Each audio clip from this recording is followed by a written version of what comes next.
Okay, good day guys, welcome back. So to those that are yet to subscribe, make sure you please click on the subscribe button, like and share. So let's take a look at AUD USD for the next day, right? Before we place any trade, one thing we would want to know is the trend for that movement.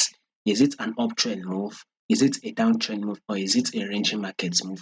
So we clearly can see that this AUD USD is actually an uptrend move. You can see an higher highs and higher lows playing out here. And we can also see this price trading above this 10 period simple moving average. So clearly we can now agree that this is an uptrend move. So let's see this movement like this. Let's start it from here, which will be an ice, and this will be taken to be a pullback. If you now see this to be a new ice, and here will be considered to be a pullback.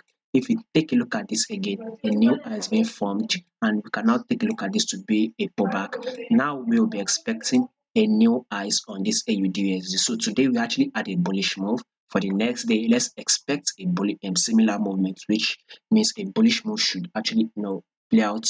So take out this candlestick wick here, you can see, which is at the level of 0.71 0.70196.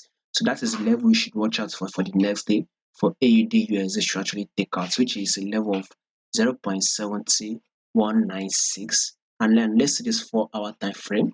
Still an uptrend move, by the way. So we are getting an higher highs and higher lows. So if you take a look at this on the 4-hour time frame to be an highs, and here it's being seen as a pullback, a new high is being formed there, and we take a look at this to be a pullback. Now this is a new highs, and here happens to be a pullback.